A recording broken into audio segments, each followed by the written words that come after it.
Good morning. My name is Sunny Summers. I'm a senior policy advisor in the director's office at ODA, and I'm the agency's rules coordinator.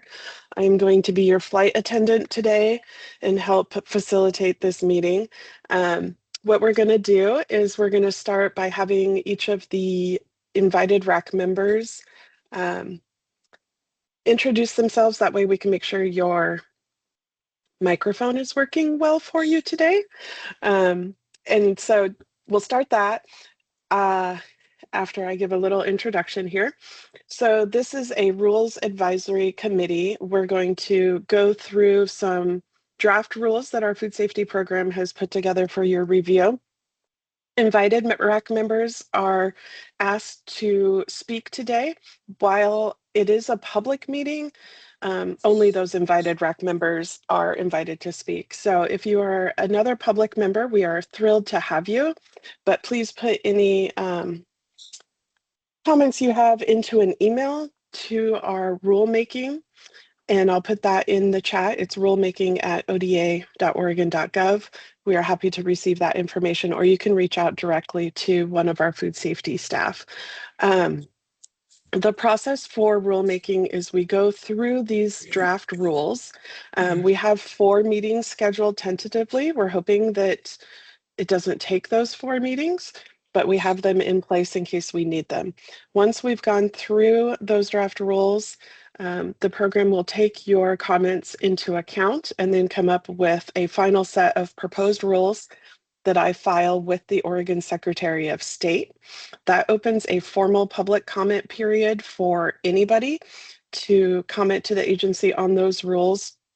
We will hold at least one verbal comment meeting kind of like this, where anybody can jump on and I will take those comments.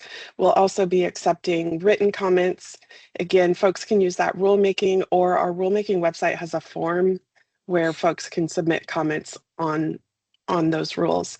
Once that comment period closes, we put together a report to the director, and hopefully we've hit the nail on the head and didn't get too far out there from what folks were hoping for.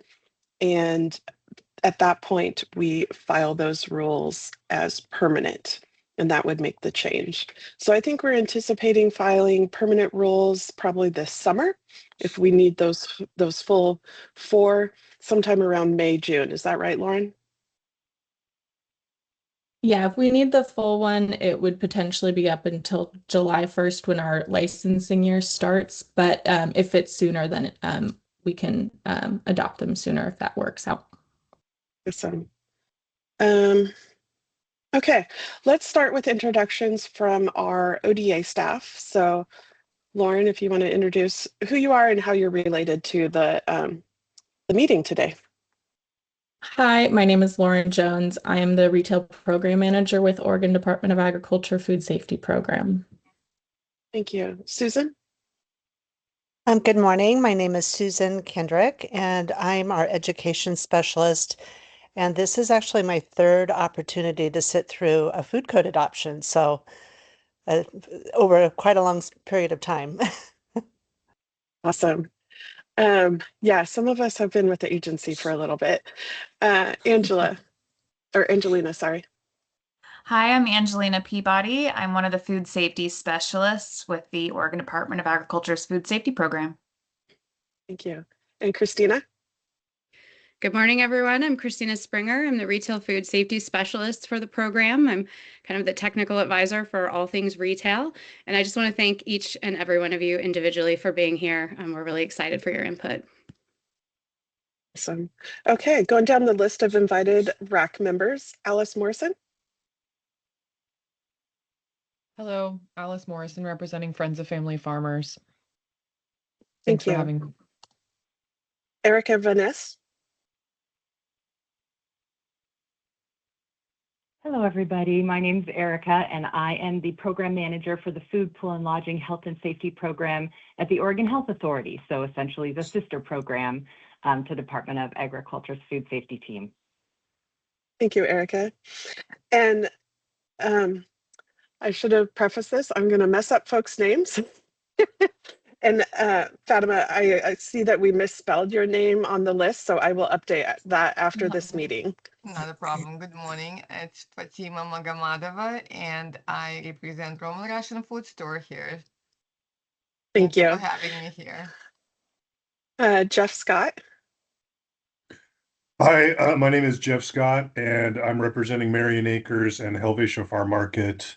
And my camera does not work with Teams, so I apologize for that. Yep, it's par for the course. Thank you. Jody Callister. Good morning. I'm Jody Collister. I work with Winco Foods as their Director of Food Safety, and I'm really excited to be part of this group. Thank you. Thank you. Joe Young. Good morning. I'm Joe Young. I'm a retail grocer in Eastern Oregon with Harvest Thanks Town for joining. Thank you for joining us. Thank you. Katie Kennedy. I believe she's not able to join the meeting today. Okay, perfect. She's one that may be joining future meetings, but today didn't work for her, I think. Yeah, she's with the FDA and she had a conflict with this meeting, but if we have any questions, we need to defer to her. We can follow up between meetings, but she should be able to be on the next one. Okay, perfect. Kyle Trimp. Good morning, Kyle Trimp here with Market of Choice. Thank you very much for including me on this committee. Thank you. Laura Spearlin. Good morning. I'm Laura Sperlin, Food Safety Manager with Fred Meyer. Thank you for inviting me. Oren Kariri.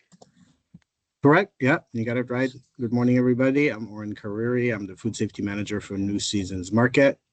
And thank you for the invite and looking forward for all these meetings. Thank you. Patrick Franks. Good morning. I'm Patrick. I'm the General Manager of Coosehead Food Co-op here on the Southern Oregon coast. Southern Oregon coast represent. I grew up in Bandon. Nice. Well, thank you for the invite. Yeah, thank you. Sean Miller. Good morning, Sean Miller. I represent the Northwest Grocery Retail Association, which is both chain stores as well as independent stores. And so, thanks for having me, and looking forward to it. I apologize. I probably cannot stay the whole meeting. I'm in the middle of legislative session, and so with about a week and a half left, and so I'm doing this here in the Capitol building. But I'll stay as long as I can. Thank you. We appreciate it, Sean. And Tim Taylor. Morning, everybody. My name is Tim Taylor. I'm with 7-Eleven. I'm Senior FSQA Manager for Corporate, and my camera doesn't work either. It makes me look purple today for some reason, so I'm not figuring out what's going on. However, you can enjoy the photo of me if you can see it of 25 years ago. Thanks. Yeah, it just shows a pale green screen for us with your initials. Bummed on the picture. So thank you all. What I'm going to do now is turn it over to our food safety folks. When you have a comment, raise your electronic hand. It's in the toolbar across the top, third one in, and I will call on you and pause our food safety folks. So with that, Lauren, if you want to start. Yeah, so I'm going to probably have to turn my camera off so that my screen actually shares and doesn't glitch. But what I'm going to do is I'm going to share my screen and it's going to have the document that was sent out to everyone, the proposed rules with all the changes. And essentially I will scroll through it. And if anyone has a comment on the section we're scrolling through, please raise your hand and Sunny will call on you and we can talk about any comments. I did receive a few comments ahead of time, so if I have them ready to pull up if needed, but if I accidentally forget, please feel free to remind me or raise your hand and I will go over your comment. All right, so I'm going to share my screen and turn off my camera. All right, just to confirm, everyone can see my screen right now? Yes, it popped up on my side, just a little bit delayed. Okay, perfect. So I'm going to scroll through. You're welcome to keep track on the document you have if you have it open. and hopefully it'll stay caught up. But essentially we'll go through the definitions in chapter 1 right now. And then yes, if anyone has any questions on any of the changes we have made, please raise your hand. So I'm just gonna kind of silently scroll through this until I see anyone. Oh, here we go. Sean. Sorry, I just had one question because I did see in the notice, the meeting notice, there was documents, but I didn't receive these documents. Were they sent out separately? All of the documents were in the email that was sent out. The supporting documents, is that what you're referring to? Yeah, I think I need that. I may need that sent again to me. Okay, I can send that to you, Sean. Yeah. It's also on our rulemaking webpage, but I'm happy to send you that link. Okay, thank you. Mm-hmm. Yeah, the email that was sent out last week had a PDF that we're looking at right now, and then also a few significant changes documents as well.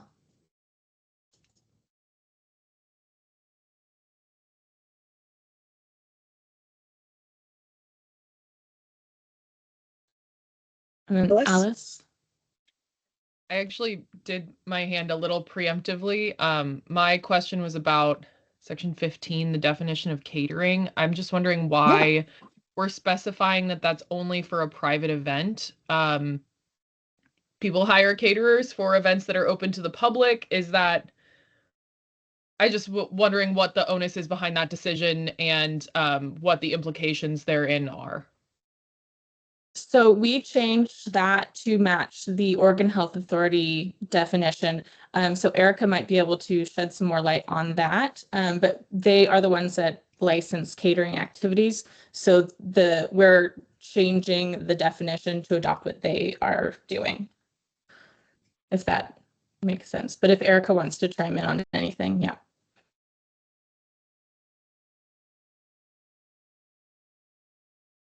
Go ahead, Erica. Sorry, I'm trying to email Sean. And you're on mute, Erica.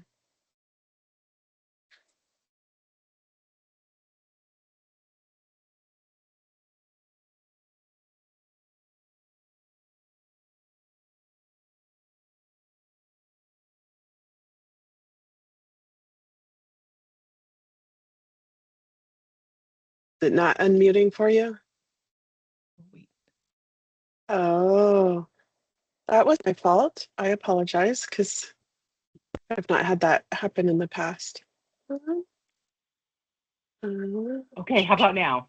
Are we good? Perfect. Yes, sorry. Awesome, thank you. Yeah, she was very cranky. So we added this this clarification. So catering had been in the rules prior, but what we were finding is that people were wanting to cater to large public events where really that's actually a temporary restaurant license for us, which is very different than a license. So this was just to sort of clarify that could exist. Our side around was just to provide some clarity so that people who are doing catering, from a licensed facility understood the difference between that and perhaps something where they would need a temporary restaurant license. Because there are some cases where they might need both, depending on what they're choosing to do. Does that kind of help? Okay. That's helpful. I just wanted to clarify my understanding, and I am not the most expert person in the room, obviously. There's a lot of people here with much more experience than me. But if I thought that the difference between those two things was more about like how you're preparing the food and whether or not some of the preparation is being done on site versus you're just serving on site. But I don't know. I think that some of my members might find that confusing, that catering licenses no longer allow you to do public events if we make this change. But I can just register my concern and follow up later. I don't want to hold us over too much on this point.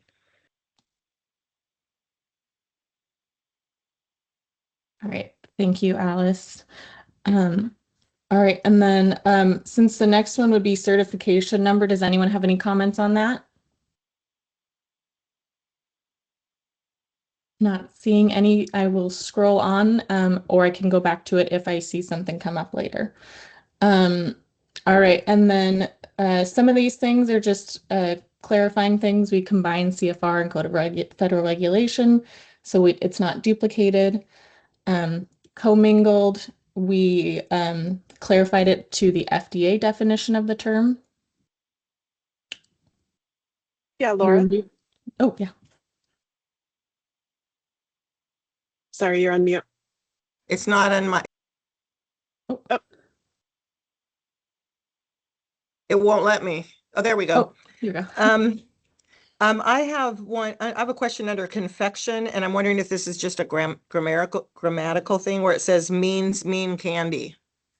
Yep, that is just an error. We will be proofreading this document, so I apologize for any errors we read into. Yeah, that it's in the proofread document. It's already been removed. So thank you. You were not the only one to bring that up. I'll actually have a couple of these throughout, so I don't know if you want me to say it or not, but no, I will say you don't need to share the grammatical updates if you don't, unless it gets to the point where we are showing the rules that in a more final version and you see them. But it will be proofread, and it is currently being proofread, so don't worry about those ones. Okay, thanks. Thank you. Alice? Hi, I'm sorry. I have a question about confection also. I was wondering if this definition of candy includes things like chocolate or caramel that can include a dairy product in them. I think that we get these questions from the smaller end of folks who are trying to interpret this from a layman's perspective a lot. Is that addressed elsewhere in the rules, or how are we addressing those two things? So this definition meets our Division 25 definition of the term. So we're just moving that definition over. It's already defined in our rules, and we were just, I believe, adding it into this section of it. Okay, thank you. That's helpful. Yeah, perfect. All right. And then I'm going to keep going until I see a hand or get stopped. I will also say any instance of potentially hazardous being changed to time temperature control for safety, those are also all going to be changed throughout the document as well, if they were missed.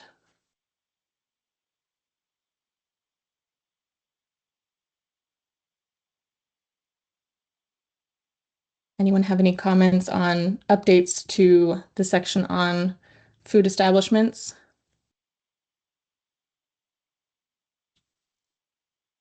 I will scroll on unless I see anything, or you can comment later and we can get back to it. A lot of it is just changing time temperature control for safety. Yep. So Lauren, Joe has a comment.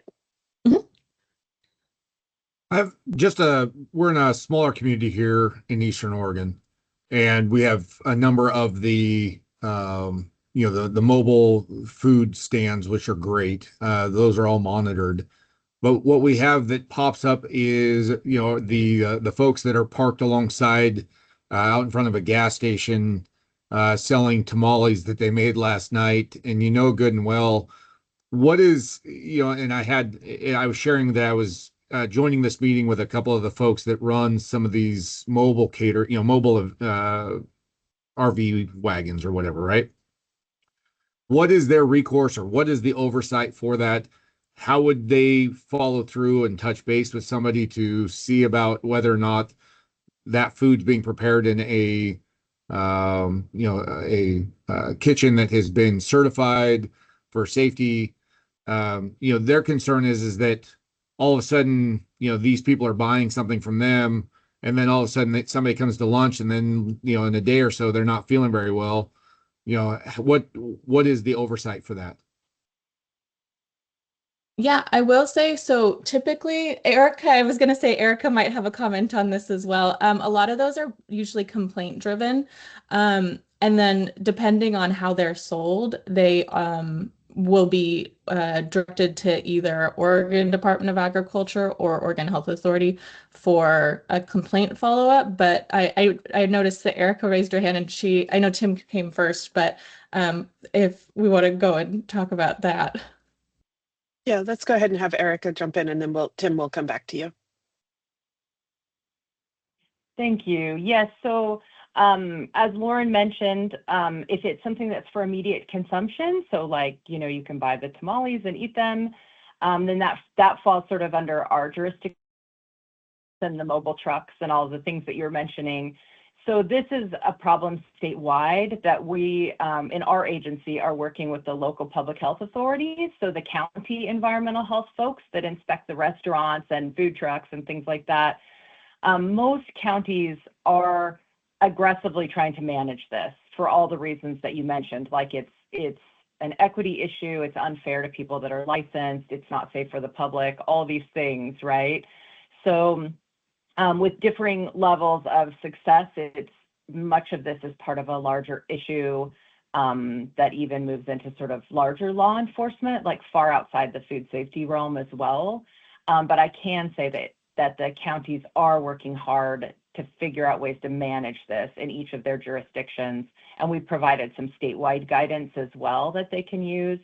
And I would second what Lauren has to say, that a complaint to the local environmental health department, if it's something for immediate consumption, is absolutely the way to go, because they'll come out and talk to them. But it's definitely a challenge for sure, but it isn't being ignored. It's just a multifaceted challenge that is more than food safety, which is making it really hard. I hope that helps. Okay, Tim, and then Alice. Yeah, I just wanted to second the whole conversation. It's a national problem. It's not just an Oregon problem. And in a lot of the jurisdictions that I cover, the folks at government aren't out at 4 and 5 in the morning, nor are they out at 6, 7, 8 at night. And these cottage, I hesitate to even call them cottage vendors, but these mom and pop vendors that are selling out of an igloo cooler with an umbrella, they're savvy to when people can get them, right, to talk to them. So, and they're also rarely in the same place more than a couple days. So finding them, a week, 2 weeks later, when you guys go through your process of gathering complaints and putting a plan together to go out and check, is kind of moot. So I just wanted to say it's a big deal. It's a huge problem, and it's being worked on everywhere, but it doesn't seem to be going anywhere. Thank you, Tim. Alice?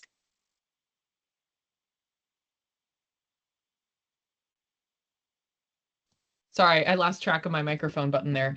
Yep. I have to admit that I'm changing the subject. I'm sorry. I was just noticing that a produce stand that offers fresh fruits and vegetables is included in the definition of a food establishment, and I am not aware of any licensing requirements as a food establishment that are currently being encouraged for folks who are, like, say, setting up at a farmer's market or running a farm stand. And in fact, a lot of the farm direct nutrition or farm direct producer process exemption and things, like all of the labeling there says this is not produced in a licensed food establishment, because that was an exemption from that rule. So I would just love some clarity on, like, how does this language here, the produce stand, interact with the farm direct marketing law? And are we going to need to talk about new licensing for farmers market vendors or things like that? Like, I just want to be aware and prepare my people if I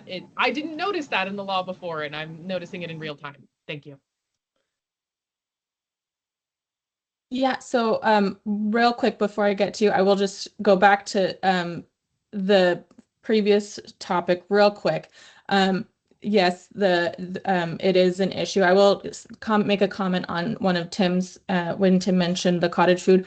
I will say tamales do not fall under cottage food. So that being said, a lot of those things are complaint driven, like Erica mentioned, and like I mentioned. So if they happen, they get referred to either the Oregon Health Authority or our own department, depending on what they are. And if it goes to the wrong agency, it'll be diverted to the other one. We work closely together on this. So just wanted to touch on that topic real quick. And then Alice, regarding your comment on the farmers market or the produce stands, I'm going to defer to Christina to expand on that one a little bit. All right, good morning. That's a really fair question. So we are not backing away from any of our previous exemptions. So if a facility is already exempt under Farm Direct, this is not what we're talking about. This would be, I'm thinking of examples in the area I inspect in East Portland. So if you do not grow your own produce and you are not, so for example, I want to sell tropical fruits that don't grow in Oregon. I want to have mangoes and jackfruit, and I want to open a little stand and sell those fruits and vegetables.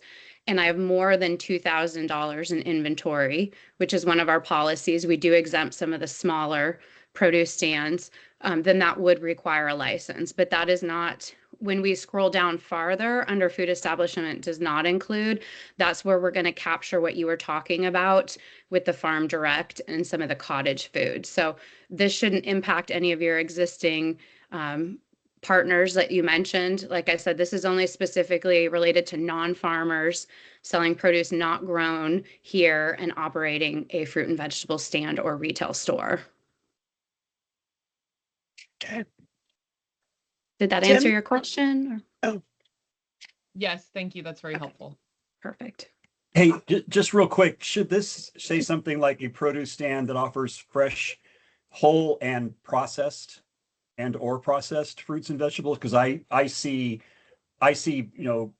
retail pico de gallo along with lots of onions and things like that in the farmers markets and the areas that I go as a customer.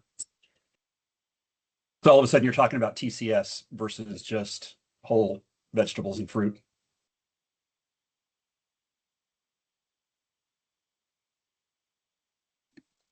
We could definitely note that comment. This would be whole fruits. And if they were to do any processing, that would also require a license and would also fall under food establishment. Thank you, just Christina. I noted was that- muted. Sorry, the chat is disabled just on my end. I don't know if everyone's having that problem, but I will note that Farm Direct does not include processed products in that way when they're raw and processed. So just noting that I totally understand that part.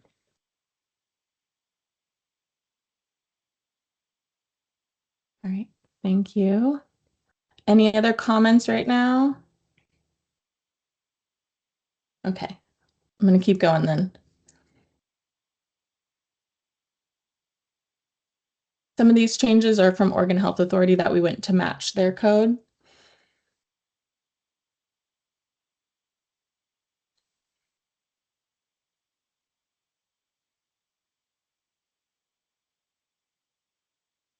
Any comments on what it does not include? yeah, it looks like Jeff might have a comment. Just a quick question on O there that was the Farm Direct marketers that's now being excluded. I wonder if just an explanation there. Yeah, so that explanation is because that reference is now linked into, I believe, N. I'll have to check my notes, but N this one N right here. We changed it and updated it, and then these A and B's do reference farm direct marketers.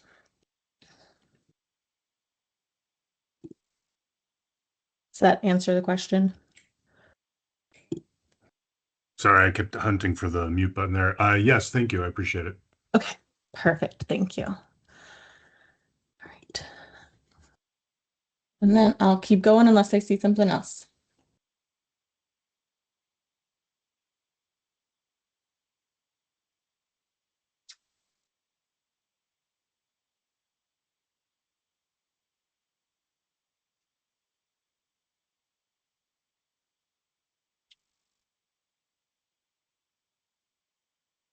Okay, Laura. So under class 2, under B, 83B, class 2, these mobile food units may serve food allowed. That's class 1 and provide hot and cold holding, right? Hot. These mobile food units may serve foods allowed under class 1 and provide hot and cold. Or is hot and Yeah, cold? that is That's what it is, hot and possibly cold. a typo. I'll have to check on that one. If Christina has a comment, please chime in. But yeah, we're just we added these classes. If there's a typo, we'll fix it. But we Okay, added I these just wasn't classes since sure. we referenced them. Yeah. But we do reference them later in the code, so we wanted to make sure they were reflected up here. But Okay. Christina, do you know if that's an error or It not? is an error. It is an error. So thank you, Laura. Good catch. Yes, because that would not have been very clear to see moving forward. So thank you for that. All right.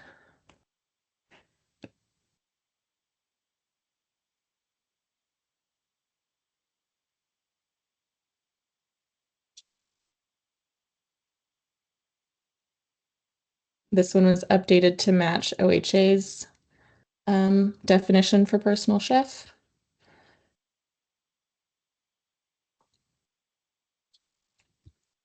One of the larger ones is the transfer from potentially hazardous foods down to time temperature control for safety, so it'll be moved down further.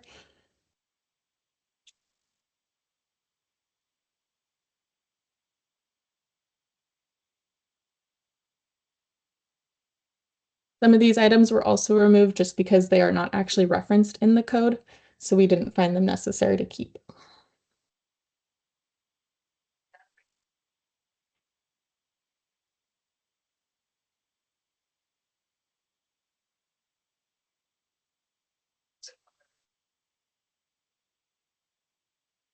I had a quick question just on the table A and B on the interaction of pH and AW. So are those just going away completely here?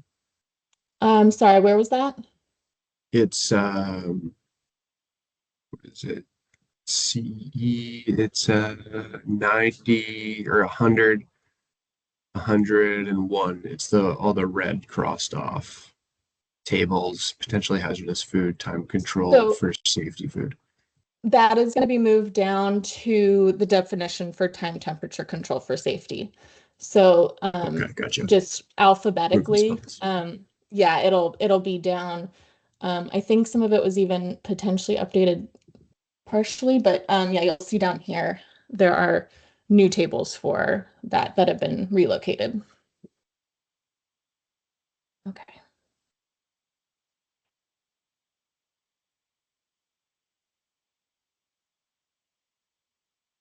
And then I will say Oren had made a comment regarding the wild fresh mushroom, or the change from wild fresh mushrooms to wild mushrooms, and then clarifying it a little bit further. Let me just pull that up here. Or if Oren, you want to mention what your comment was. Oh, sure. Later in the code where it does deal with the wild mushrooms, it does say mushrooms that were grown in the wild. So I thought that because this is the definition, that's where you see first the wild mushrooms, we should add here too. Wild mushrooms means mushrooms that were grown in the wild in fresh state, to just echo what's written later. A lot of times people will just look at the definitions and not down through the code, so make it clear there. Yeah, thank you, Oren. And we did talk about that internally ahead of the meeting, and we thought it was a good addition for clarification, just to make sure it was clear that they were mushrooms that were picked in the wild or grown in the wild. So does anyone have any comments on that potential addition or change? Seeing none, I will move on. I also will reference, we have a lot of definitions at the bottom that do have a strike through, and they have been relocated. They are specific to the straw bill, or the plastic straw bill. So they have been moved down to the rule for plastic straws, and that also is matching the Oregon Health Authority's rule. They moved it down since these definitions are specific to that rule. So if there's any comments, let me know. Or if there's any concern with moving the definitions that are specific to that section down further into the rule, feel free to raise your hand. All right, but then we'll move on to chapter 2. Okay. And then I'll just keep scrolling unless I see a hand up.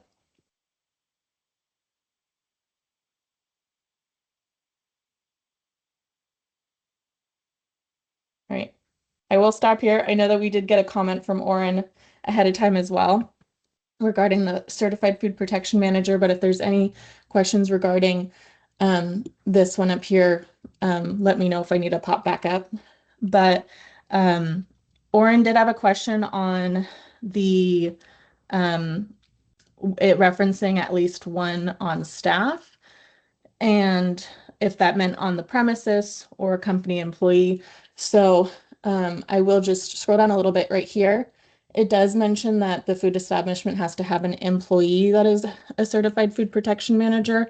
And since employee is a defined term, we're referencing who is covered under that defined term of employee for a food protection manager. Tim. So I'm not going to quote it, but I think the California rule says full-time employee. Is that I believe that would be a good addition for this. If they're responsible to keep training current and, keep up with everything, I think full-time is important.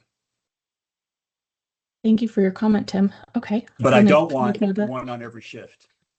Yeah. Yeah, we were. Yes, thank you. We did want to make sure it was just one employee for an establishment. But thank you for that comment on full-time employee. Oren? So obviously we have stores both in Oregon and in Washington.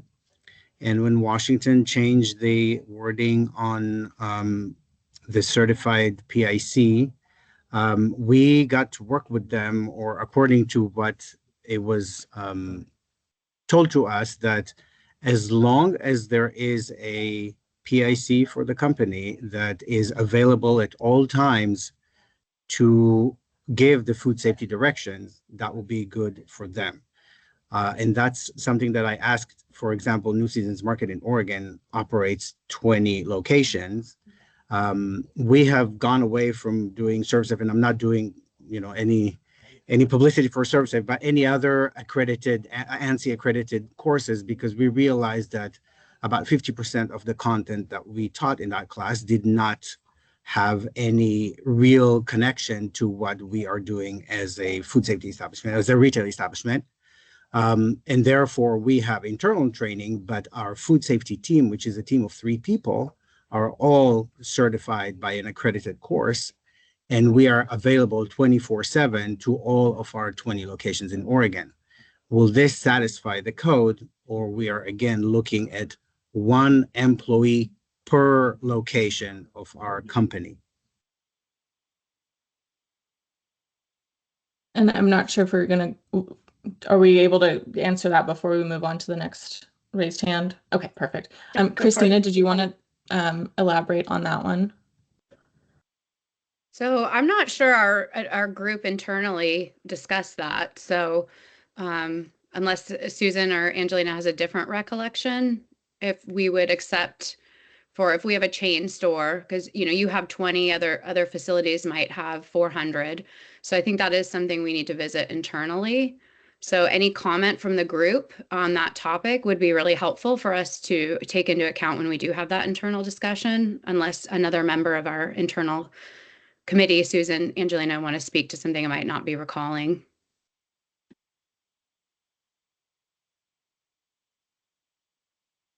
Doesn't look like it. Okay, Tim? On the certified manager, I want to in California, where I'm most familiar, it's one person. If I have a franchisee that owns 5 stores, they cannot cover 5 stores with their certificate. Will that be the same in Oregon? It's got to be a site specific at least. We would ideally like it to be someone who has communication with that store. We just put an employee as the kind of in this to because it is a defined term to kind of clarify who is responsible. And I understand that at different levels there are larger companies and smaller companies. So an owner of one company can have one store, whereas an owner of another company can have a full chain. So like Christina mentioned, if there are additional comments on what kind of some thoughts amongst the Rule Advisory Committee on if what you guys think about how far that would span. Laura. So we too are in several states at Fred Meyer, and first I wanted to talk about the full-time employee. I would not like full-time employee to be written into this because there are so many people who aren't quite full-time, maybe not quite 40 hours, but they work the 30, 25 on a regular basis. So I'm hoping we don't include that. And then we too have the same situation that Oren talked about. Our stores know they can post my certification. I'm a person that is trained and can answer those questions and do the training. But then we also do have people in each district who provide the training for management in the stores. So I'm just giving that as just a point of information. That's how we do it at our company, which is a very large company, though, compared to many companies in the state. I realize that.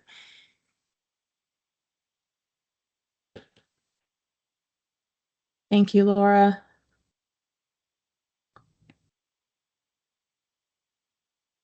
Any additional comments on that one?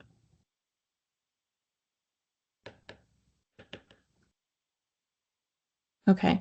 And we are happy to receive other comments about this one, whether it's in this meeting, a next one, or in a comment online.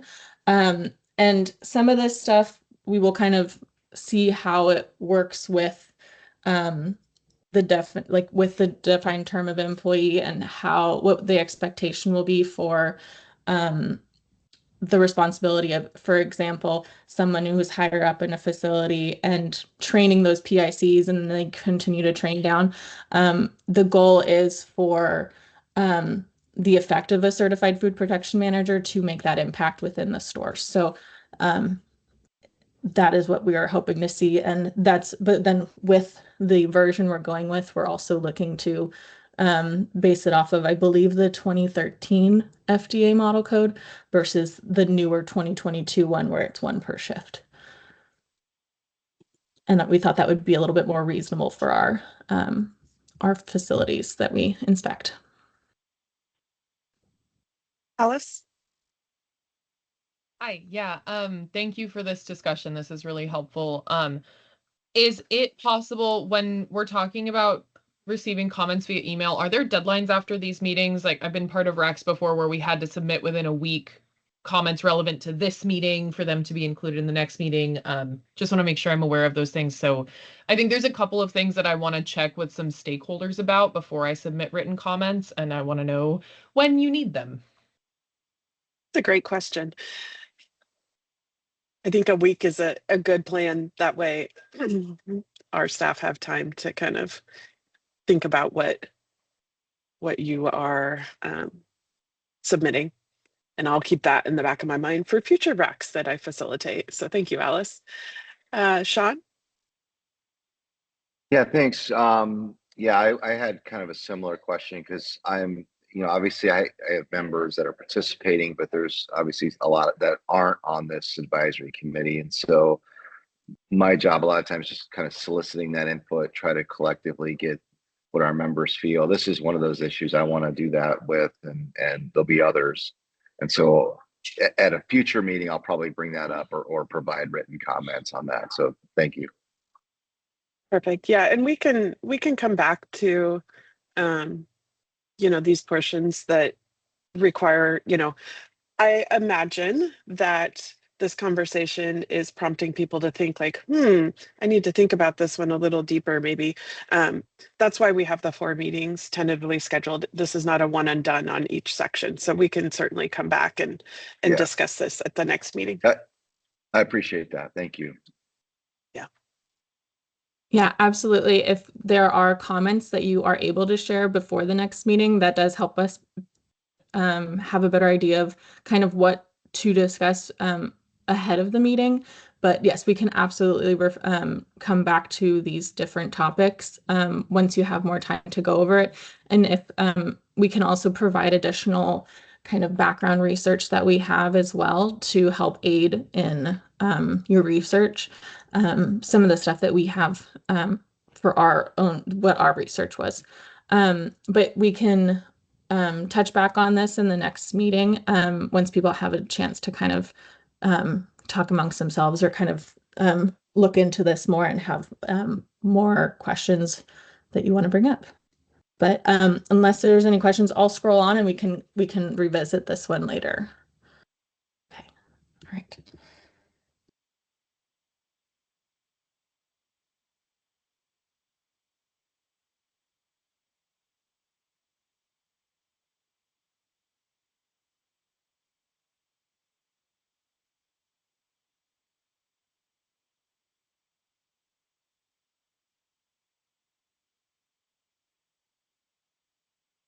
Lauren, I have a question just for my Yeah. education. There is superscript PF, and then now Yeah. I'm seeing superscript P. Can you explain what that is? Yeah, of course.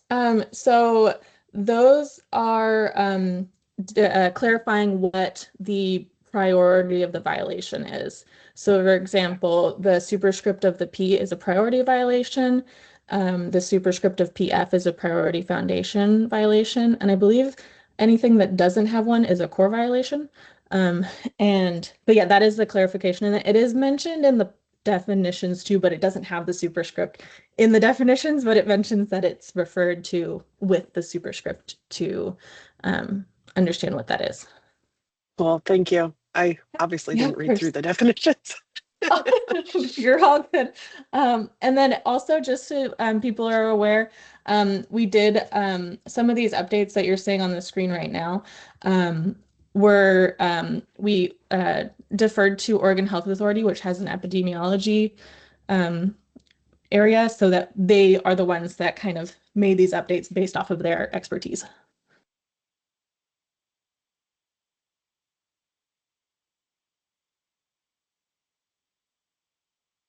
Jody.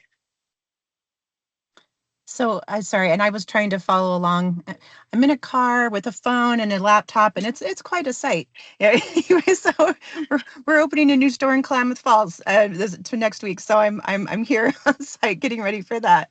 So I'm looking at this right here. So the we were just talking about the subscript and all of that. So where we have on 201.12 exclusions and restrictions, and there's like vomiting, and then you have the P next to that. Sorry, you might have just said that as I was trying to search through this. Is that presumptive, or is that, what does that stand for? The superscriptive P would mean that's a priority violation. A priority, okay, sorry. That you probably just said that, and I was looking through that. No worries Was there at all. a part in here where we were talking about presumptive norovirus? I believe we did make some Yeah, changes on to C. norovirus.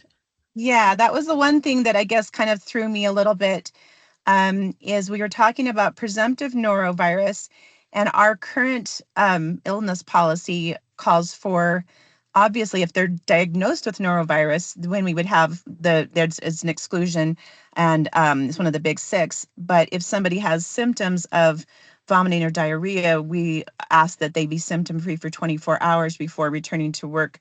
And this looks like it kind of it changes that to a 48-hour expectation. Is that what we're saying for the symptoms, or if they actually had? So is that, I think that's where it is reinstate a food employee who was diagnosed or presumptive with an infection from norovirus. So it feels like that kind of muddies things a little bit for us. We're going to have to make some pretty extensive changes on our illness policy.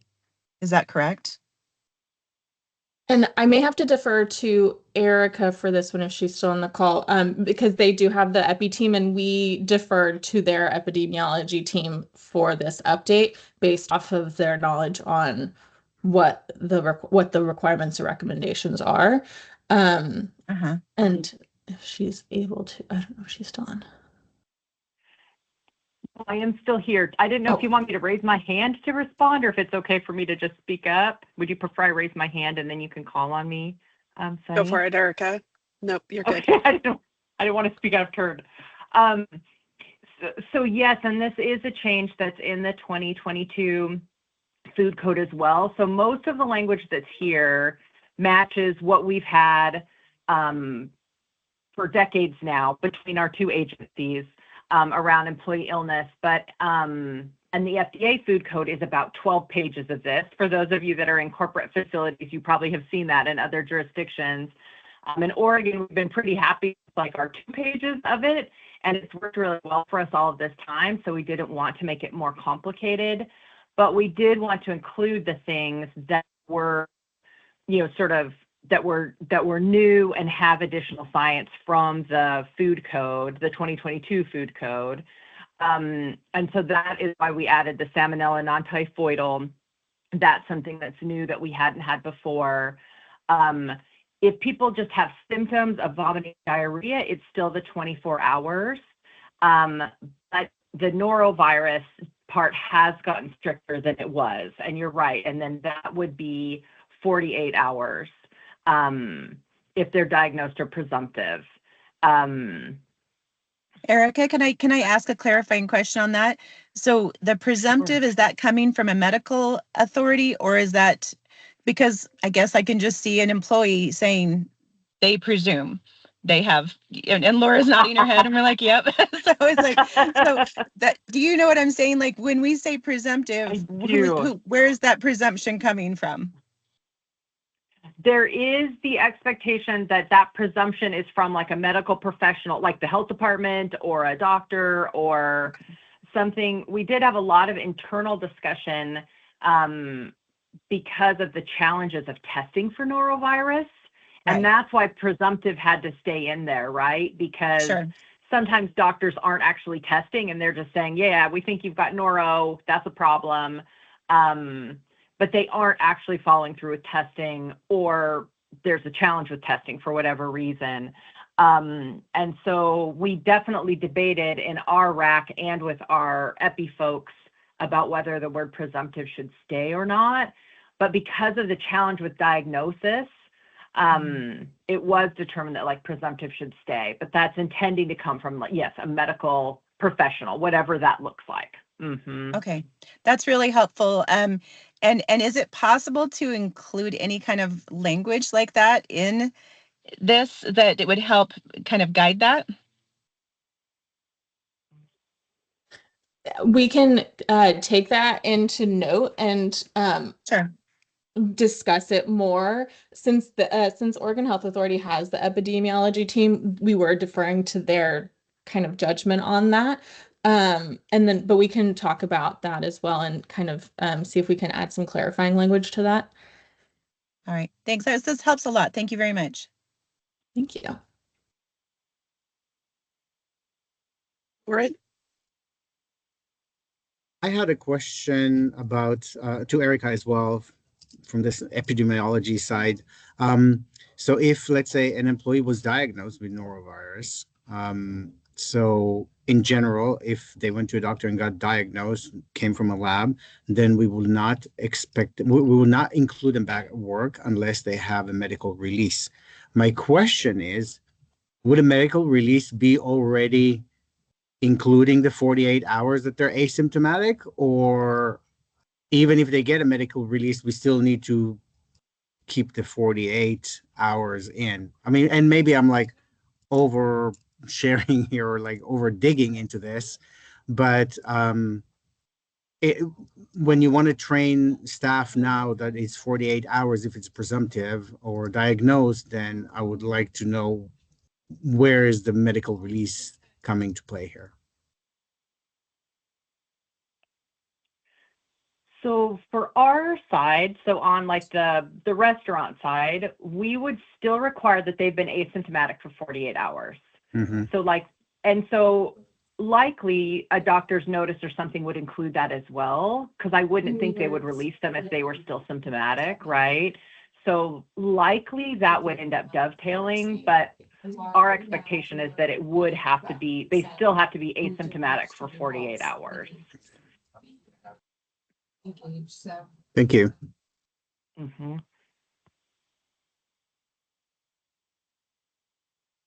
All right. Any other commentary on that? All right. This is Laura. So I just want to clarify. So would we need to have in our possession something in writing that says they're released back to work? I'm sorry. Is that part of your employee illness policy that when people are out that they would have a doctor's release?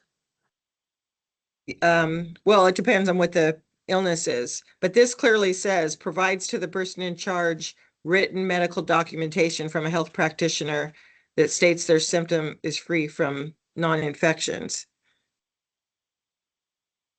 But many people don't even go to the doctor. They just have the Right. illness, the presumed illness, and stay out. Okay. So I don't know, I Lauren, just- if you want me to say a little bit more here. I don't want to like totally hijack your. You're welcome know? to. You guys have the FB team, sorry. Because I know, yeah, this is a little specific to our agency as the health authority. So, so you'll notice here that there is the or, right? So they could provide you something in writing, or they can attest that they've been asymptomatic for the 48 hours, or maybe they didn't get symptoms at all, but it's been 48 hours since they were diagnosed. So they have sort of those three avenues. So the rule doesn't specifically require that they have something in writing for this necessarily. Does that help? Yeah, it does. Because frankly, I just kind of passed over the or. So thank you. All right. Maybe Thank you, I'm Erica, for your misinterpreting something expertise. here Oh, go as well, but there's the next section. So C, it doesn't look like there's an or there. It just says if the person in charge obtains approval from the local public health authority and one of the following conditions,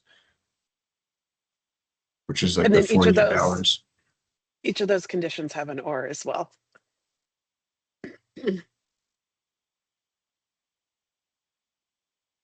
Okay, gotcha. Okay, sorry. I was trying to find where you were in there. But yes, the or is just having or versus and, yes.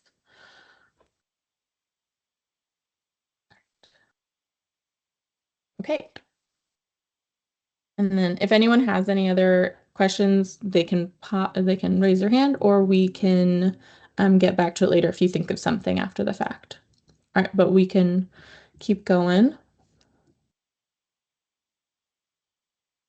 Until we have changes.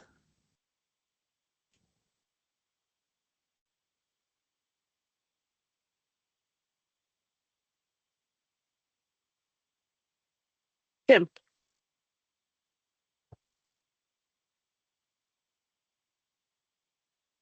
You're on mute, Tim. Right. There we go. Yep. Sorry, Yep. going back to the illness thing, I had my hand up and then Okay. I took it down because I didn't want to open a pot of worms or a can of worms, whatever the term is. But recently we've had 7-Elevens had to deal with health department issues in Texas, South Carolina, having to do with measles and people that were in our stores. The current state of vaccination, political crap, all that stuff. We had to come up with a plan on how to disinfect, because we had one instance where it was documented that a person with measles was in our store for like 65 minutes. Not sure what they're doing in a 7-Eleven store for 65 minutes, but it was quite a while. So it took me back to coronavirus, right? And all the things that we had to do when we didn't know anything, and shutting down our stores and disinfecting. And is measles something that we'd want to discuss, or just want to wait till it becomes more of an issue? I mean, I think it's definitely worth noting in our comments for discussion. And then if Erica has anything additional on the epi side, if you guys have discussed that already that I'm not privy to or aware of, feel free to chime in on that one, but we can definitely make note of it. So we have discussed measles because yeah, like just as you mentioned, all the reasons that that you just talked about. It technically isn't a disease spread by food, and so which doesn't mean that like our agency wouldn't provide guidance on that if someone were asking for it, but it made us unlikely to put it in the food code because this is sort of specific to, you know, diseases that can be spread by food. And so it was recommended by our agency to leave it out of the actual code.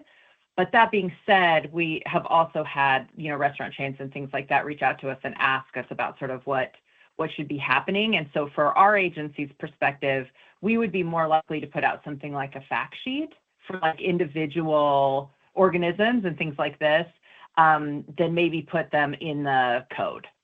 Okay, so yes, that's servers just the breathe, perspective you know. of our agency. Yeah. Servers do breathe. So that's where, at least the ones that we have, we're not robotic yet. And hopefully won't be. All right, thank you for those comments. It's definitely helpful. Yeah, fact sheet is a good idea for those kinds of things, but definitely understand that since it's not spread by food typically, or maybe food employees, but not by food, then yeah. All right, thank you. We'll jump back to where we were just now, unless there's anything else. Down to hand antiseptic changes. All right.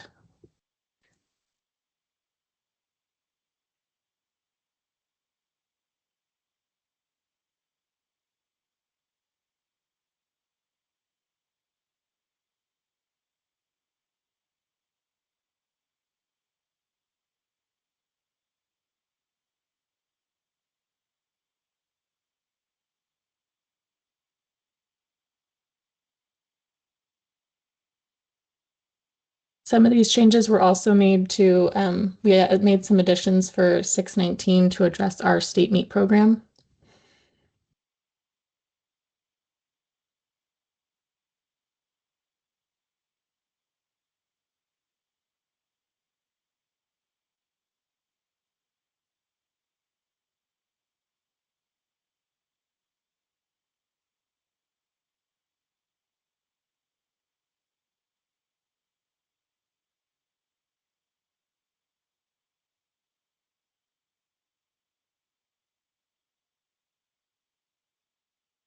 There we go. I was going to say there's a lot of changes to shelf stock. So, Laura, you're muted. Laura. Sorry about that. My question's not at shelf stock, it's before that. It was back on washing fruits and vegetables. And I'm sorry, I don't think it's a grammar thing, but it might be. Back on 302.15 B, where it says fruits and vegetables may be washed by using chemicals. It says a test kit or other device that accurately measures the active ingredient concentration of the fruit and vegetable wash solution may be provided. So it sounds like that's an option. And I just wanted to clarify if that word should be changed. The word may should be, must be provided. So under washing fruits and vegetables, 302.15. 3302. Oh, I thought, I don't. 3302.15. Have we not gone there yet? I don't think we have. I'm sorry. 302, I thought. No, it's okay. You probably were at 202 and I thought I said 302. So we can keep going no, then. you're fine. I was thinking, I don't think I've scrolled that past that one. So, does anyone have any comments on the changes to shelf stock before we jump down to that one? Joe. So we can utilize now the invoices that are coming in to track those versus, we'll maintain a log, but the invoices are also acceptable now. Is that correct? Yes, that is correct. And we do have, we've been using an FDA handout that has kind of an example of an invoice with all kind of the proper documentation on it. If Christina has anything else to add on that, feel free to pop on there. Lauren, did we share the document in the original email? Because we can No, send we that. haven't, but we can. Okay. If anyone That'd be is great. interested to see that, we can definitely share that. It's really helpful because it has like a sample Mhm. of what you would see with all of the required components. And even for our regulatory team, it's very new. The invoice is going to be very new for everyone. So it'll be a really helpful guidance tool for everyone. That'll be perfect. That'll be perfect. Awesome. Okay. Because the I can invoices are definitely share easy that. to track. I mean, that's an easy thing to notebook. You know, as far as, you know, especially if you've got new personnel or, you know, shifting roles, sometimes, you know, getting somebody up to speed on that takes just a little bit. And so that would be great. Definitely. Yeah. Yeah, I will share this following the meeting. Yep. Any other commentary on the shelf stock changes? Okay. And then Oh, Jody? Actually, just it would be helpful if maybe could you just give us like a Reader's Digest version of the changes that you made and the reasons why? Just because right now it's like there's a lot there, and I'm trying to unpack it yeah. all. And maybe if you kind of just go over like here's what we changed, and here's the reasons we did it, and here are our motivations, and then that way it might add to some possible maybe questions in the future. Would that be possible? Yeah, so I will say I'm pretty sure the majority, if not all the changes were made to match the FDA code. And then our supporting document does have the invoice kind of document handout, but Christina, if you're able to expand on that a little bit more. Sorry, just for clarification, what am I expanding on? Well, that's just there's a lot of crossed out, there's a lot of changes, and so yeah, it matches FDA. So um basically what was the reason for making the big changes? Was it just to just be closer to what the food code says and not be so different? Was that really the main reason for the changes? Okay. Are you talking specifically to this section on molluscan Yes, shellfish, or are you wanting? Okay. just the shell stock, yeah, specifically.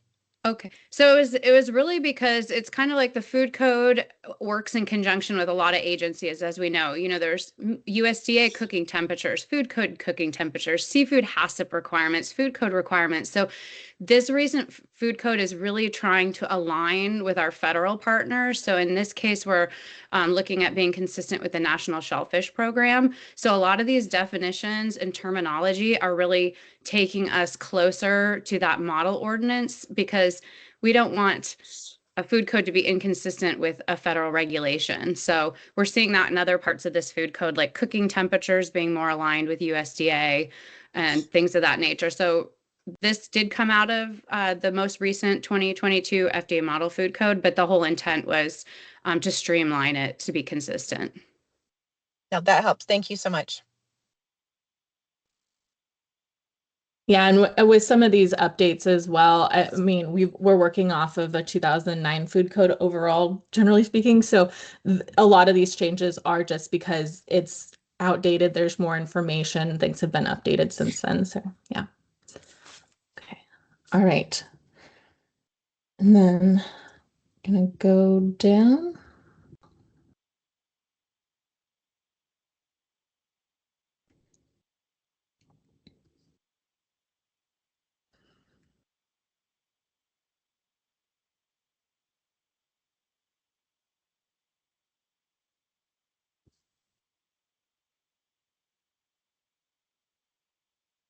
All right, I think this is where we had the comment before.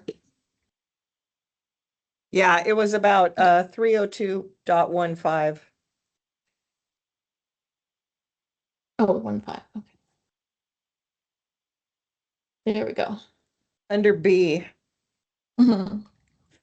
So basically it says that a test kit may be provided. So I'm just trying to clarify it's not required.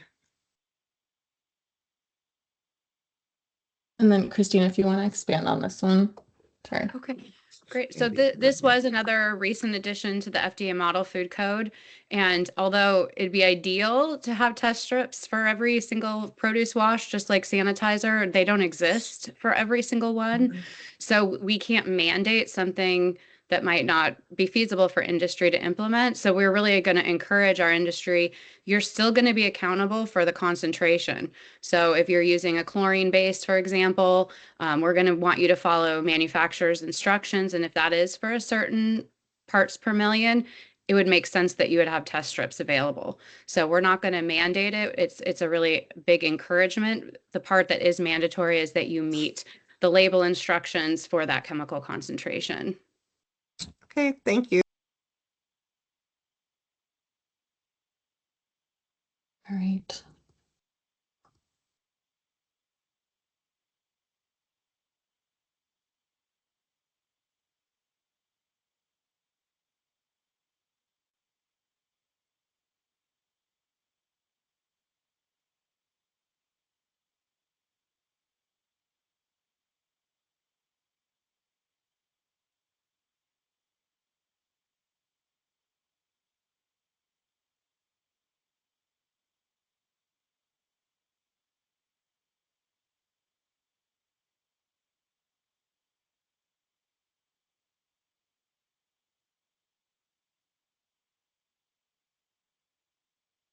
And this one, the table was just moved, so nothing really big changed on that one.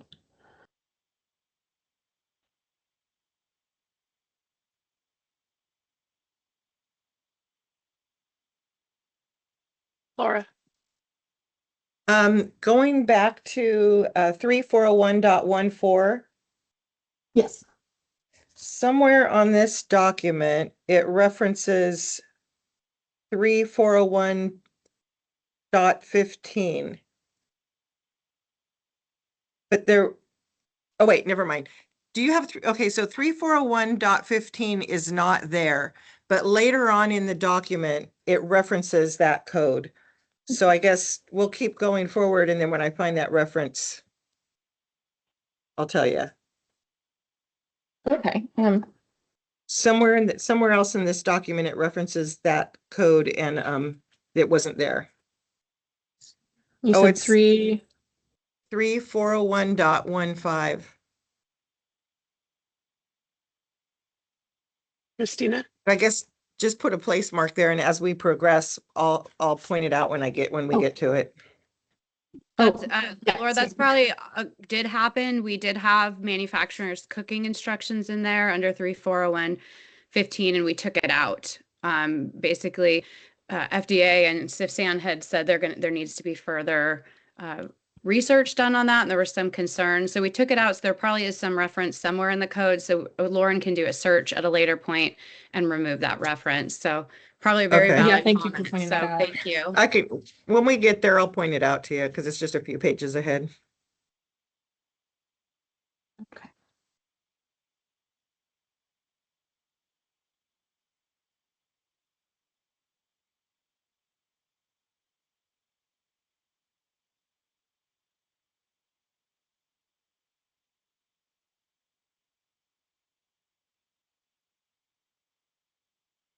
Jody? So I'm having a hard time seeing exactly where you on. Are you on thawing right now? Yes, yeah, I am. Okay, perfect. That works out. I can blame it on my old eyes. That's what it is, right? I need to have my readers on. I don't have them on. So the reduced oxygen packaged fish, I just want to make sure that we're doing this because this is something that we've been working with our stores on. So they make salmon burgers, and we have reduced oxygen packaged salmon. And so what I'm understanding with this, because it says keep frozen on the packaging, that we want that completely removed from the packaging during the thawing process. Is that accurate? It does give some examples, or yeah, the prior to thawing under refrigeration or prior to, yeah. So I believe that is the intention. If Christina wants to expand on that a little bit more. Sorry, my throat's wanting to cough. I recall the great debate about total removal from package versus partial removal from package at CFP. So unless I don't recall correctly, I don't know if we got final resolution on that. I think this is something we'd like to hear feedback from the group, but I don't know if we've determined yet if it needs to be totally removed from the packaging or if we're going to see that you eliminated the ROP environment completely by opening it a slit in the package and putting it in a container in the refrigerator. So I think this is still up for further discussion in our team. And, hear what industry is doing. I know a lot of the stores are probably operating under the newer codes. If you are totally removing from the environment, I know we did hear concerns from industry at CFP that we have other issues if we completely remove it from packaging, like cross-contamination concerns. So it would be great to hear what's going on now and what the panel thinks of complete removal, no package at all, versus removing it from the reduced oxygen package environment by opening the package. And currently, we've been opening them and putting a slit in there to reduce that, to introduce oxygen. But there's a desire from our teams to want even more clarity, and it sometimes makes it easier if you have an all or nothing type of approach, because not everybody executes it well. And we have found situations where it's not being done accurately. So our personal opinion is sometimes it's easier if it's just remove it. And yes, there's a potential for adding risk, but and again, that might just be something that we just choose to do, just to have clarity and uniformity across the banner. I would just second what Jody said. We basically do the exact same processes there.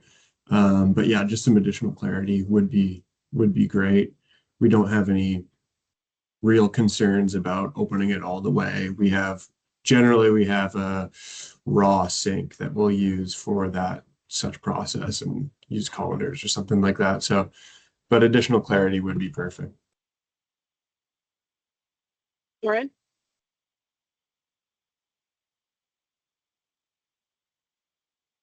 Can you hear me now? Yes. I have to change location. Sorry. I'll follow suit and say to the New Seasons Market, we just pierced the packaging because our impression is that you need to remove the item from the ROP environment. And once you did that, the packaging right now doesn't really matter. There's already oxygen in the packaging. On the other hand, I kind of want to challenge by asking if here's everything that we talk about as a discussion, it's on the code and we just changed it. But if there is really a risk, how can this be just a core violation? Is there enough documentation to show that this is really a risk of botulism or like, the toxin forms in there? And if so, then how is it only a core violation? If we want to get more traction on it, removing from the packaging, not packaging, I don't know that it should stay a core violation. So these are just my 2 cents on this. Thank you. I believe the goal or the intent of this is just to identify that we are introducing oxygen to the product that is now being thawed. And so I don't know why we would want to try and be an all or nothing, whether it's in a package or it's not in a package. In many regards, especially in a retail environment, that's going to be dependent upon how it's going to be then repackaged and presented to the customer. And so in a lot of these cases, we have phenomenally intelligent people that are able to identify whether or not that needs to come all the way out of the packaging and into a secondary tray and, and then be, thawed in that presentation, or is that a product that's going to be thawed and utilized in a shrimp salad or something along those lines? And so it's better to have less physical contact with that product moving forward. I don't believe this needs to be something that has an all or nothing other than just being identified when it comes in a CROWVAC reduced oxygen package. When we're thawing it, we are introducing oxygen then to that product.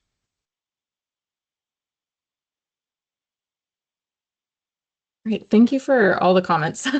It's definitely helpful because, like Christina said, we want to know like what's going on out there and some opinions on if this is sufficient or if this is okay, or if we want to add that option. I know that we have multiple comments on, we just like wanting clarity.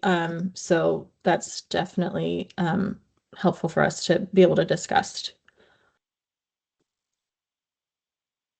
Okay. So we can discuss, oh, Jody, yeah, sorry. Oh, you're muted.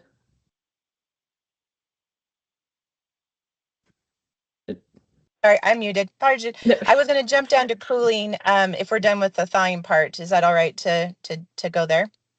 I think we have a good amount of comments on thawing. So unless there's anything else, we can, if we can always come back to it later. So we can go down to cooling. Yeah. Oh, yeah. And unfortunately, I do have to jump off in about 5 minutes. I've got a training I've got to go in and do. So it just, if I can just, yeah, I just wanted to get some clarification on this. So there's the language here of having the 2-inch shallow layer, similar to what Washington has in their food code. I just wanted to get some clarification because I think the approach with the 2 inches is really good. The only thing is Washington takes a little more strict standpoint and doesn't allow any covering of food during the cooling process. And that includes, like, say, chicken tenders that are cooling down from, we usually put a piece of parchment over the top of it, and Washington doesn't allow that. So have you guys talked about that? And what is your stance on, are we saying that would be considered covered? And just wanting to make sure we're on the same page there. Yeah, and Christina can expand on this a little bit more as well, but I believe we do have uncovered in here. And so, but I understand if we need more clarity on kind of like what you're mentioning, like the parchment paper, stuff like that. Is that what you're referring to? Just more clarity on that one?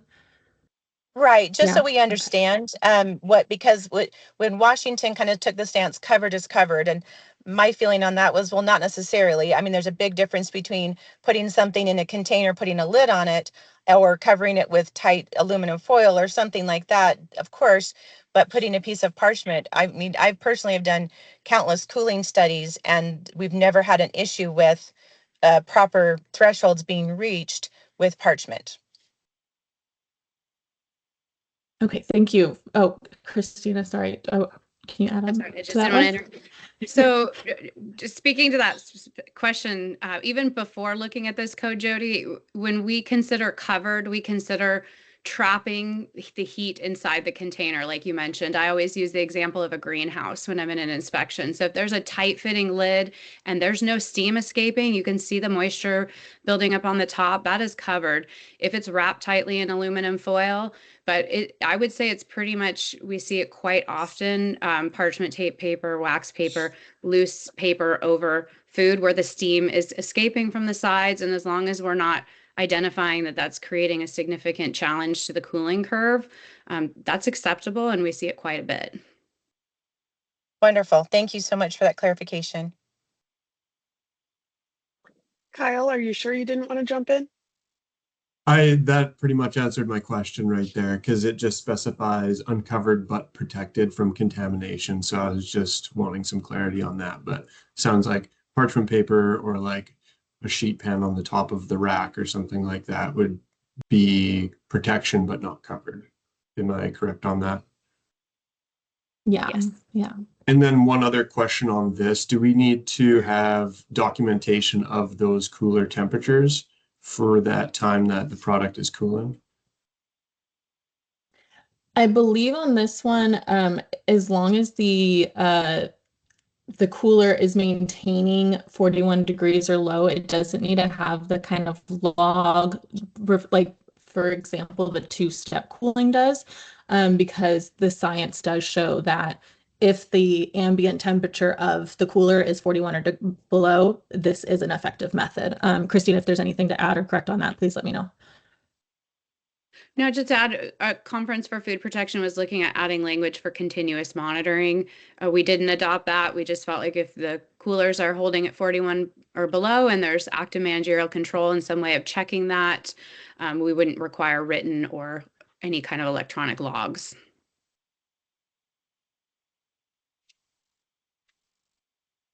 Any other comments on this one?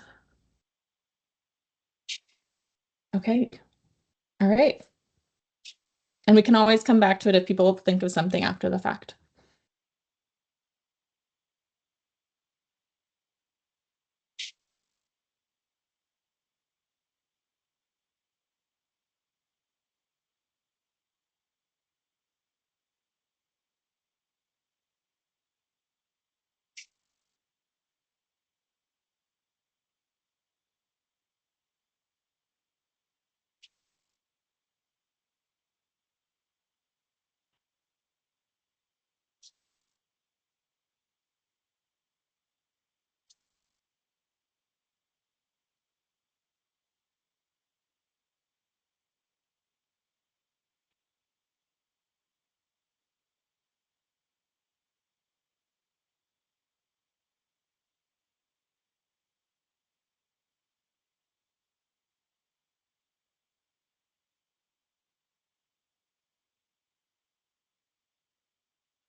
Any comments on what we previously just scrolled through?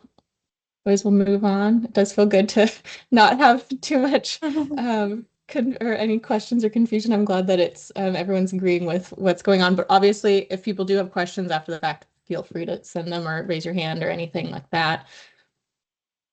Kyle. Oh, Kyle. Yeah, I did have, so just one more question on the cooling thing. Yeah. So if we're using like blast chillers, that kind of stuff, do we still need to maintain a cooling log? Or if we have it in the 2-inch or below pans, will that negate the need for a cooling log if we're basically cooling everything in that process? Oh, Christina, feel free to pop on there. Yeah. So right now, the way that our code is written, a temperature log is not required. If your store is doing it, we applaud you for exhibiting active managerial control and having that procedure in place and the verification of documents, but that wasn't required by ODA. So this change to the food code won't change that. It's a highly recommended practice, and we try in inspections to give the stores kudos, even though it's not required to be like, this is great. You know, you're actively verifying that you're meeting those cooling temperatures, but it's not logs in either sense of cooling. The new cooling method as well as the old cooling method were never required. Oren?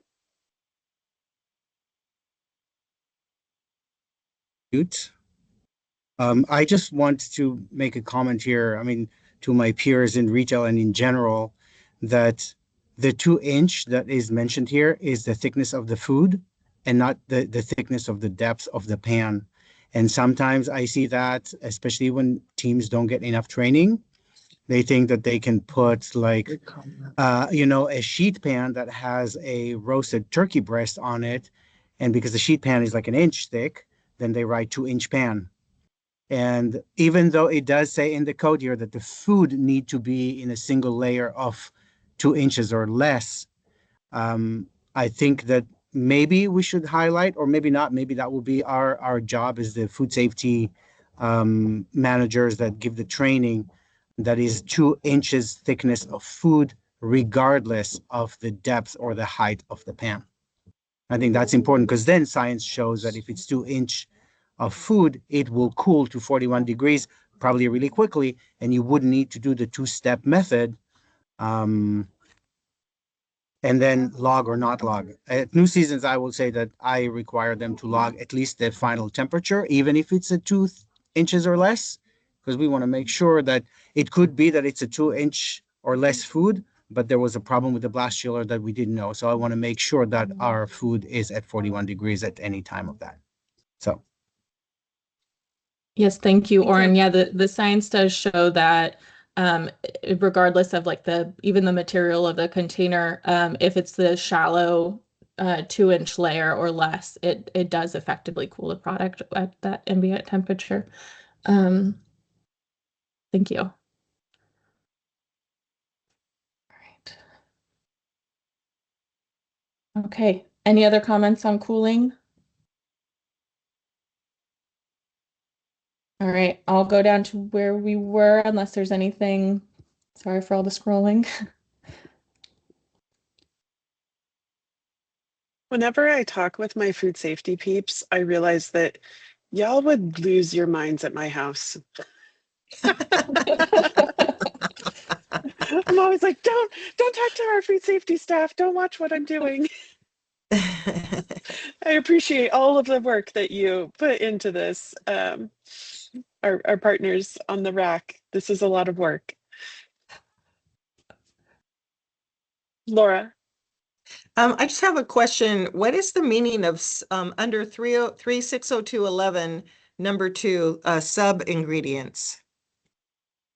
Sub ingredients? So yeah, that's sorry, did you want to expand on that? No, that's Okay. what I don't know how that differs from ingredients. Yeah, so the example I typically use for people is like you can say flour you can call flour, but then flour has sub-ingredients that expands beyond that explains what is actually within that product. So then and it also includes like wheat. So then it kind of showcases all the different aspects within that food. So that is what we're referring to with sub-ingredients. Does that make sense?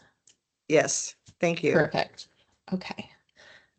Any other comments on the food labels? Or up above too?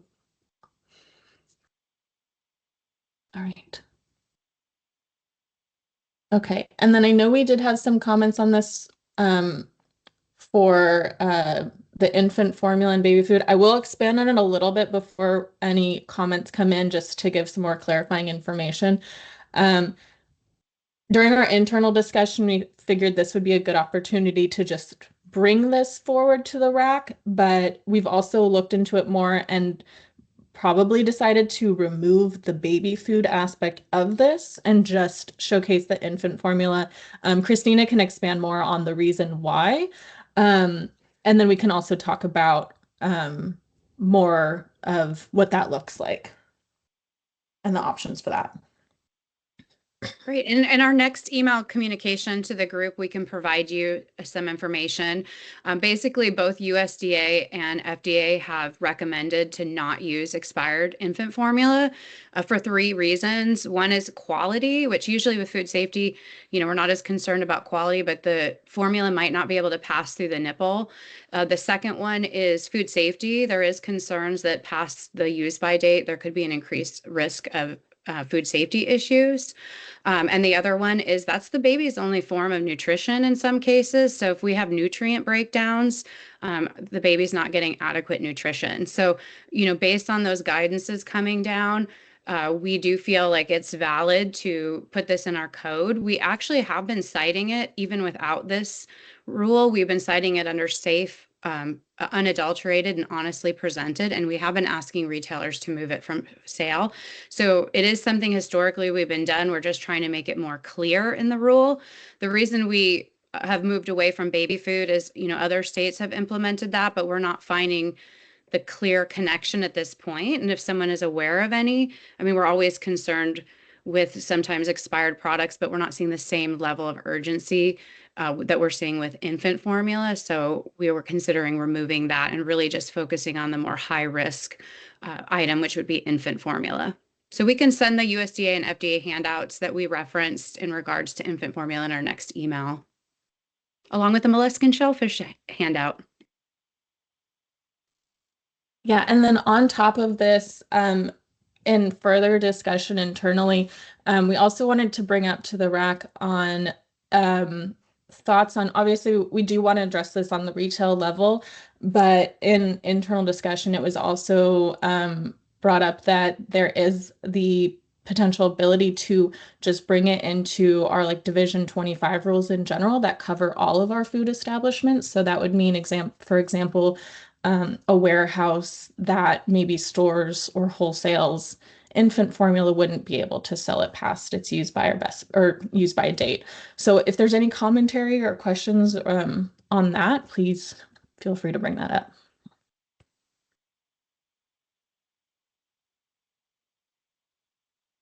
Okay. Does anyone have any comments on potentially making it? I know that we're on like the retail level now, but does anyone have any comments or support of bringing it over to affect all of ODA's licensed food licensed establishments?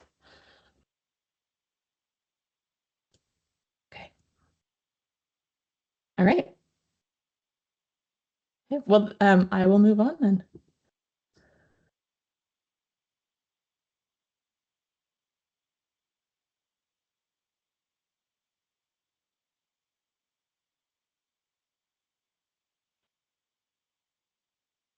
Okay, we are now to chapter 4. So I'm glad we were able to make it to chapter 4. Since we didn't provide any significant changes documents, I wasn't planning on diving into this one just yet. But we will provide I'll um I'll stop sharing my screen right now though, just since we're done looking through this. I can always pop it back on if there are more comments on that. But thank you for going through the first 3 chapters with us. If there's any comments that you have that you think of after the fact, please feel free to send them in, and then we can talk about them at the next meeting. And then we can always go back into the first 3 chapters if there are any questions on that.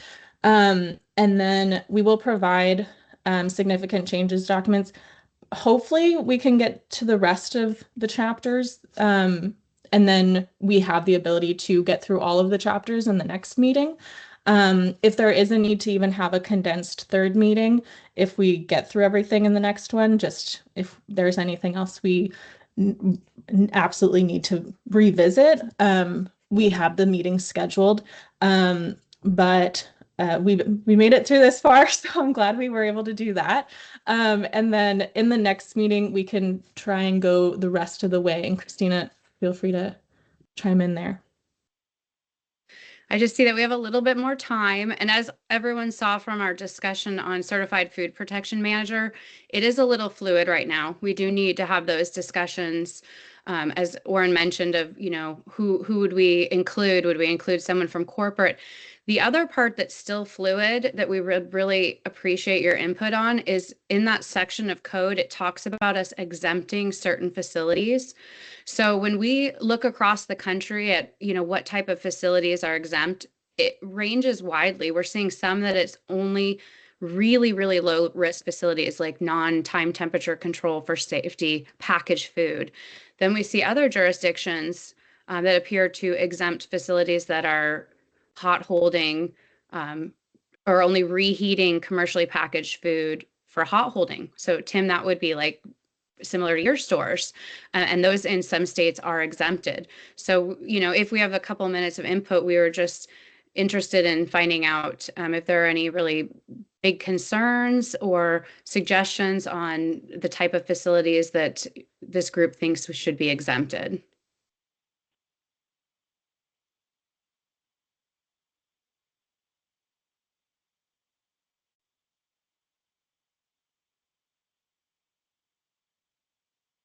Yeah.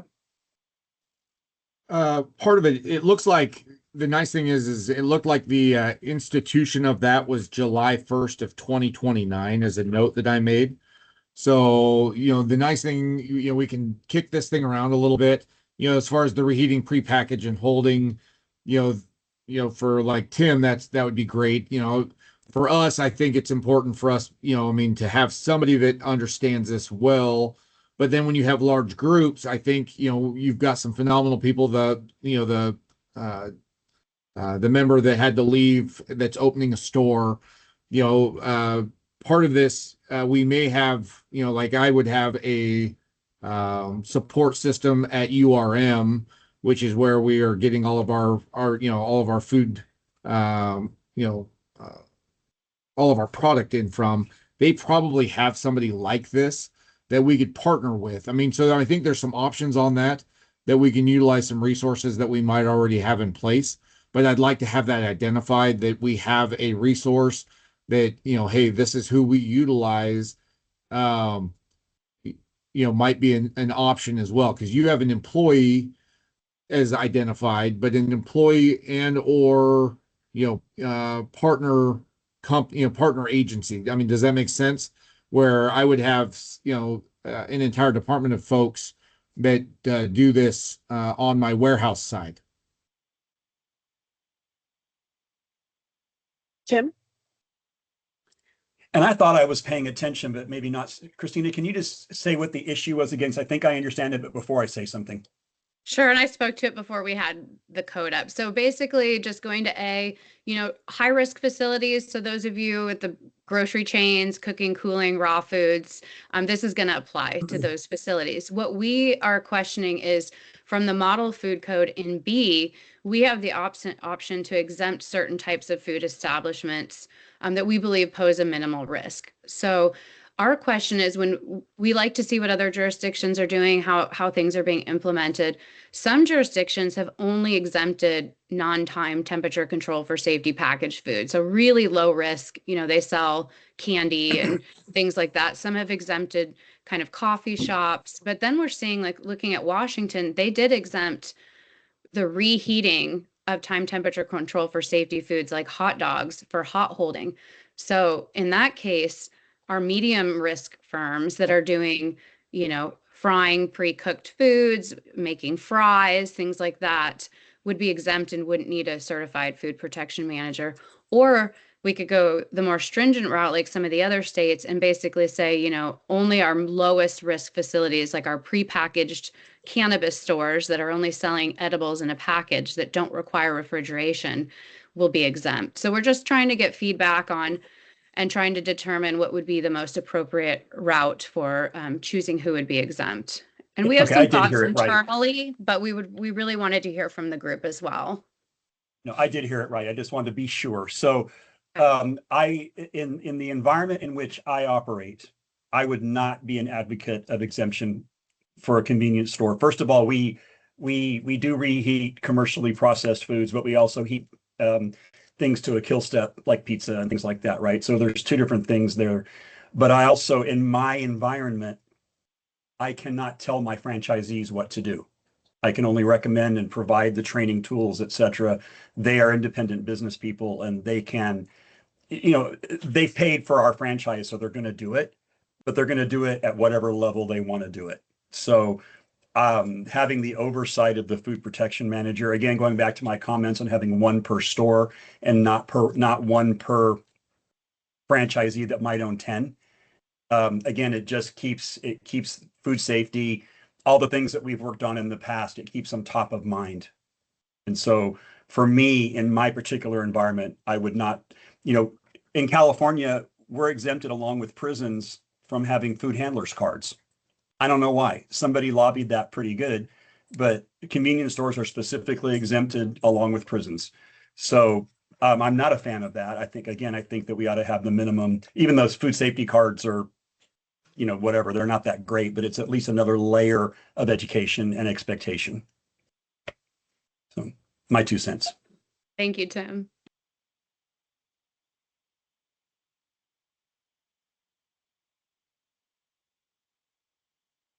Any other comments on that?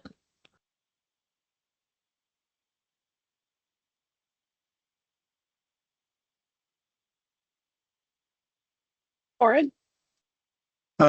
I mean, maybe just to add a little bit, it really hinges on the reheating if it does get through a kill step, and I don't know if that's really specified, but if it's manufactured food that is already ready to eat, that is just reheated, and it's from immediate consumption, maybe this could be exempt. But if it's reheated to be hot held, then I don't think that should be ever, exempt from that. And definitely, if you cook food, even if you cook food for immediate consumption from a raw state, I don't think that should be exempt. So maybe it's more exempting the category of how the food is handled than the actual facility or what it stands for. Because I think if I remember correctly, when I read here, a bed and breakfast with only like 2 rooms at some point, it was mentioned, for the license, then it's not really a food establishment, but you're still serving food. Yes, the risk is small, but I think it's better to go category than the anecdotal facility definition. If that makes sense, what I said at all.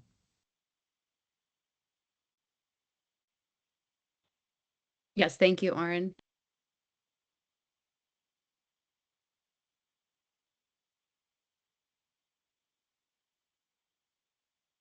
Any other comments on that? And if you think of something after the fact, please, again, feel free to send us that information. Tim. Oh, my dogs are going to bark just in time.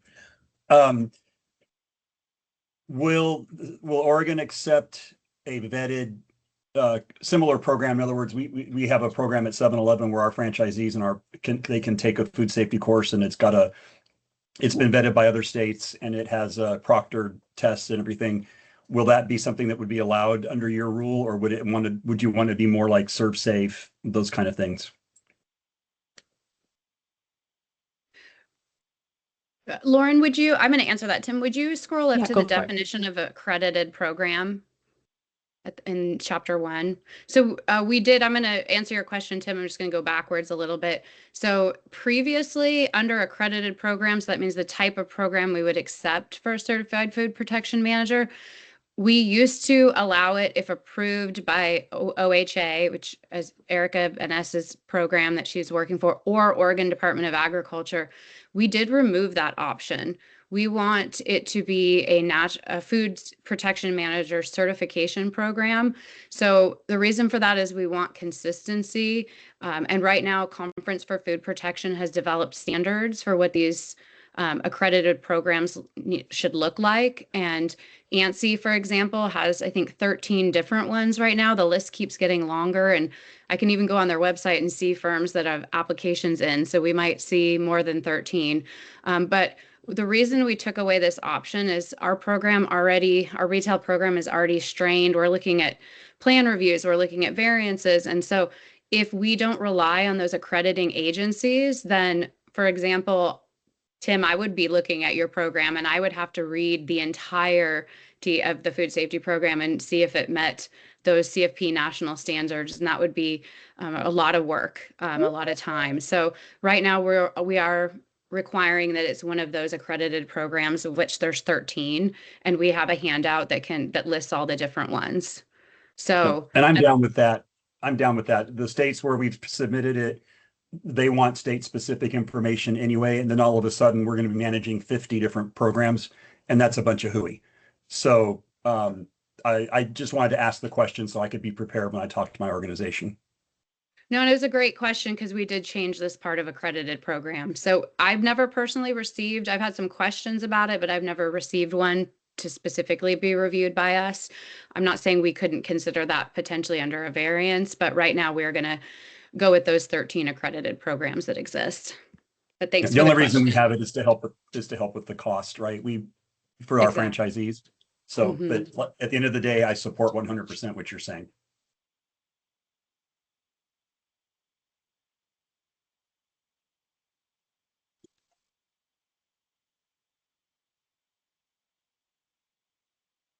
Any other comments?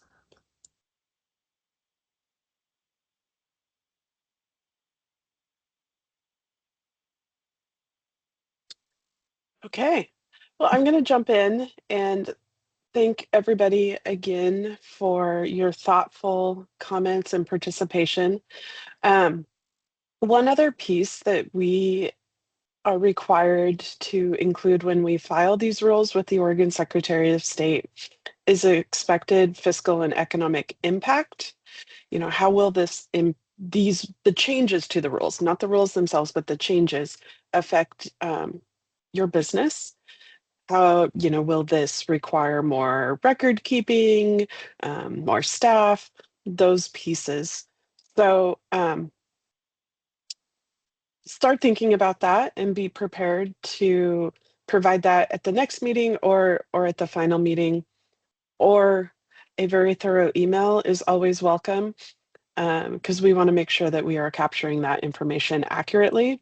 The other piece is, will these changes have any impact on racial equity in the state? Are they disproportionately impacting one group over another? So those are two pieces as we go into that rule filing that we would love feedback from RAC members on. So with that, I'm going to close the meeting. Our next meeting is in 2 weeks. same time, same format, and Lauren will be sending you updated information. And for members of the public, we will get that information posted on the ODA rulemaking webpage, which if you go to oda.direct/rulemaking, you can find the food code rules section, and it will have all of the information and more. And we will get a copy of this recording from today's meeting up there, hopefully within the next day or two. So if you have partners that would be interested in understanding what the potential changes are and what the discussion was, you're welcome to send them to that. Lauren? I just wanted to say thank you to everyone. We will, like Sunny said, we will have the next meeting in 2 weeks at the same time, same place. And we will be sending out the information to the RAC members at least a week ahead of time. If we have, for anything that we referred to during this meeting, we'll send it out immediately once we kind of get an email together and send all the information out to you guys. And then if we have all the information for the next meeting available ahead of time, we will send that out as well before the 1 week mark. And then in addition, if we make any additional kind of minor edits, I know that we had one internally that we discussed that's in, I think, later on in like chapter 8 or something. We made a minor change. We probably won't send out a new rule, but I will tell you what it looks like because I'm not sure if we need to send out a whole new rule for one line of change, but I'll defer to Sunny if I need to.